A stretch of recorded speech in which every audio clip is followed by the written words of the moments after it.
This is the History of Algeria podcast. Each week on Mondays, we'll be updating new information about the history of Algeria. This is an Eat to My Own Beat podcast. This is the History of Algeria podcast, episode 39 Independence, Expansion, and Hegemony. In contrast to most Phoenician colonies, Carthage grew larger and more quickly thanks to its combination of favorable climate, arable land, and lucrative land trade deal routes.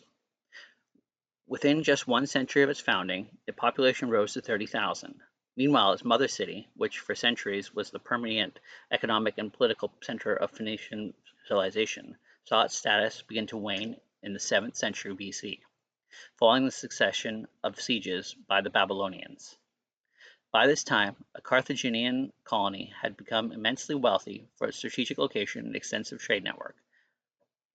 Unlike many other Phoenician city-states and dependencies, Carthage grew prosperous not only from maritime commerce, but from the proximity to fertile and agricultural land and rich mineral deposits. As the main hub for trade between Africa and the rest of the ancient world, it also provided a myriad of rare and luxurious goods, including terracotta figurines and masks, jewelry, delicately carved ivories, and ostrich eggs, and a variety of food and wine.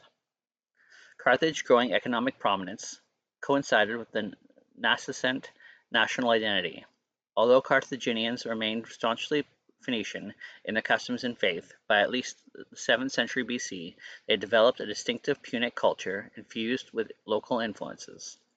Certain deities became more prominent in the Carthaginian pantheon than in Phoenicia. In the 5th century BC, the Carthaginians were worshipping Greek deities such as Demeter. These trends most likely precipitated the colony's emergence as an independent polity. Though the specific date and circumstances are unknown, Carthage became an independent in the middle of the 6th century BC. It had grown into a fully independent thalassocracy, embarking in its own colonization efforts across the Western Mediterranean. It nonetheless maintained amicable culture, political, and commercial ties with its founding city and the Phoenician homeland. It continued to receive migrants from Tyre, and for a time continued to practice sending annual tribute to Tyre's temple of Melkart, albeit at irregular intervals. By the 6th century BC, Tyre's power declined further, still after the voluntary submission to the Persian king Cambyses, which resulted in the incorporation of Phoenician homeland into the Persian Empire. Lacking sufficient naval strength, Cambyses sought Tyrian assistance from the planned conquest of Carthage, which may indicate the former Tyrian colony had become wealthy enough to warrant a long and difficult expedition. Herodotus claimed that Tyrians refused to cooperate due to their affinity for Carthage, causing the Persian king to abort his campaign.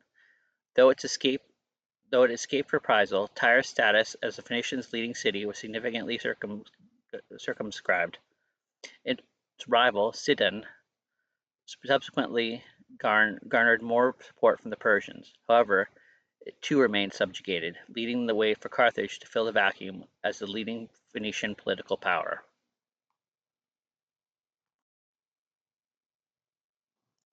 Thank you for listening to the History of Algeria podcast. Please check back every Monday at noon Pacific time for a new episode. Also available on YouTube and wherever you get your podcasts. Check us out at www.eatmyownbeat.com.